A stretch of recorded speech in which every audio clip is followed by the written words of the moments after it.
आर्यमन ने जागृति के रूम का डोर खोला तो उसे सामने जागृति किसी अच्छे बच्चे की तरह तैयार होकर बैठी हुई दिखाई दी। वो आर्यमन के आने का इंतजार ही कर रही थी। आर्यमन ने जब जागृति की तरफ देखा तो उसके चेहरे पर एक छोटी सी स्माइल बिखर गई थी जो पल भर में सिमट भी गई। आर्यमन ने जागृति से पूछा, जागृति तुमने डिनर किया कि नहीं? जागृति ने फौरन जवाब दिया, हाँ मैं खा चुकी हूँ। क्या अब हम चलें? आपने कहा था कि आप मुझे मेरे मम्मी पापा से मिलवाने वाले हैं आज। आर्यमन ने हाथ बांधते हुए कहा, याद है मुझे, और मैं प्रॉमिसेस कभी भूलता नहीं और ना ही तोड़ता हूँ। Let's go, but mind it, अगर तुमने कोई भी चालाकी की तो उसका अंजाम बहुत बुरा होगा। आई एम वार्निंग यू पहले ही।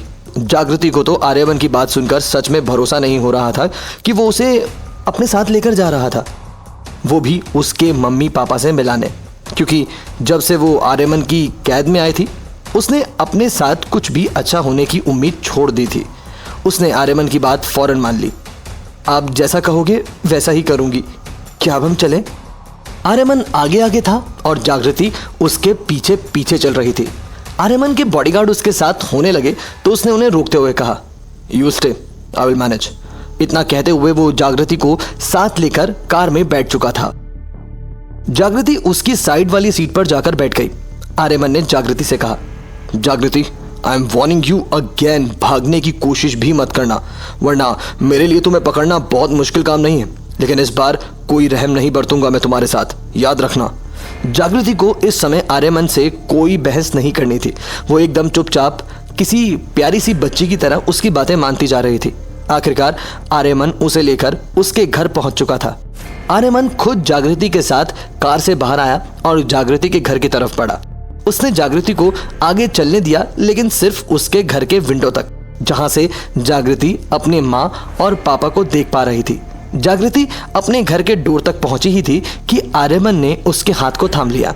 आर्यमन ने जागृति को धमकाते हुए कहा, डोंट यू डेयर, अगर तुम्हारे कदम आगे बढ़े तो आज का दिन उनका आखिरी दिन साबित हो जाएगा। I am telling you, just see them from distance.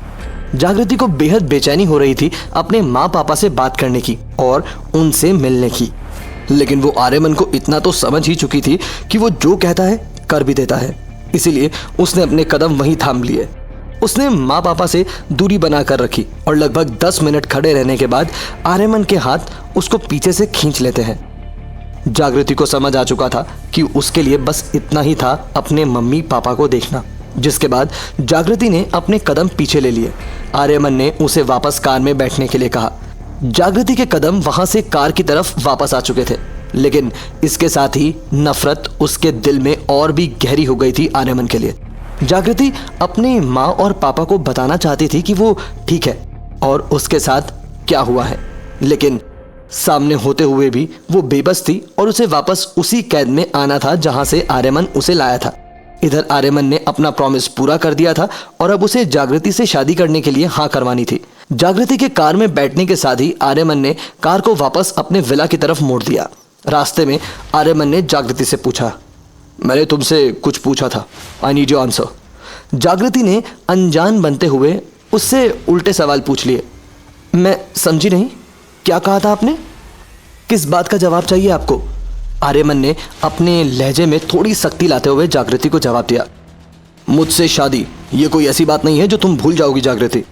जागृति ने चिढ़ते हुए आर्यमन को जवाब दिया। यू नो व्हाट, आपसे शादी करने से बेटर है मैं जिंदगी भर अपने आप को कैद में रखूं।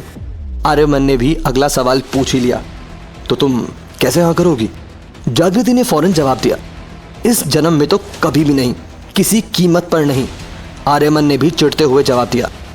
तो अब आगे जो भी होगा उसका जिम्मेदार तुम खुद होगी।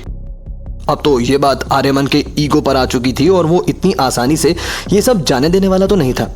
आर्यमन ने सोच लिया था कि उसे क्या करना है जो जागृति खुद से आगे बढ़कर उसे हाँ कहे। फिलहाल वो इस रास्ते को अपनाना नहीं चाहता था, लेकिन अब जागृति ने उसके सामने कोई रास्ता छोड़ा ही नहीं था सिवाय वो करने के जो आर्यमन सोच रहा था। अगले कुछ टाइम में ही आर्यमन जागृति को वापस अपने विला पर लेकर आ चुका था। इस दौरान उसने ना तो जागृति को ब्लाइंडफोल्ड किया था और ना ही उसने रास्ते को जागृति की नज़रों से छिपाने की कोशिश की थी। इसी से उसका कॉन्फिडेंस झलक रहा था कि वो अपनी बात जागृति से मनवा कर ही रहने वाला है। ना ही उसे ये डर था कि जागृति उसके चंगुल से भाग सकती है। आर्यमन ने घर में आते ही जागृति को उसके रूम में वापस भेज दिया और उसके रूम को एक बार फिर से लॉक कर दिया। अब आर्यमन अपने रूम में वापस आया और उसने अपने कपड़े चेंज करते हुए एक कॉल लगाया। आर्यमन ने बड़ी ही रौबदार आवाज में कहा, मैंने जैसा बोला है वैसा ही होना चाहिए और ये न्यूज़ कल के सभी न्यूज़पेपर्स और न्यूज़ चैनल्स पर होनी चाहिए। मुझे कोई डिले या चूक नहीं चाहिए इसमें। सामने वाले शख्स ने ओके बॉस कहा और फ़ोन रख दिया। आर्यमन के चेहरे पर कॉन्फिडेंस साफ नजर आ रहा था कि वो जो चाहता है वो उसे हासिल कर ही लेता है। आखिर उसने अपना वो दांव चल ही दिया जिसके बाद जागृति खुद इस शादी के लिए हाँ कर देने वाली थी। आर्यमन ने अपने कपड़े चेंज किए और अब वो अपने बेड पर आकर लेट गया। आर्यमन के चेहरे पर एक कॉन्फिडेंस था। कल सुबह आर्यमन का चला हुआ वो कदम सबको हिला देने वाला था। सबसे बड़ा शौक तो ये खुद जागृति के लिए होने वाला था। आर्यमन ने सुकून से अपनी आंखें बंद की ही थी कि तभी उसकी नज़रों के सामने जागृति के साथ उसके बेड पर हुई वो नज़दीकियों वाला पल घूम गया। असल में जागृति को उस पल अपने करीब थामकर आर्यमन को एक अजीब सा एहसास हो रहा था जो उसने पहले कभी महसूस नहीं किया था। आर्यमन ने ज़्यादा देर तक इन बातों का अपने दिमाग पर असर नहीं होने दिया। उसने फौरन अपने आंखें खोली और उठकर बैठ गया। उसने अपने दिमाग से जागृति की इन यादों को झटकने के लिए अपने कानों में रिलैक्सिंग म्यूजिक चला दिया। सुनते सुनते कब वो गहरी नींद में चला गया उसे अंदाजा ही नहीं हुआ। इधर जागृति को आज अपने माँ पापा को सामने देखना और उनसे बात भी ना कर पाना कितना बेचैन कर रहा था। वो किसी से अपना ये दुख बयां भी नहीं कर पा रही थी।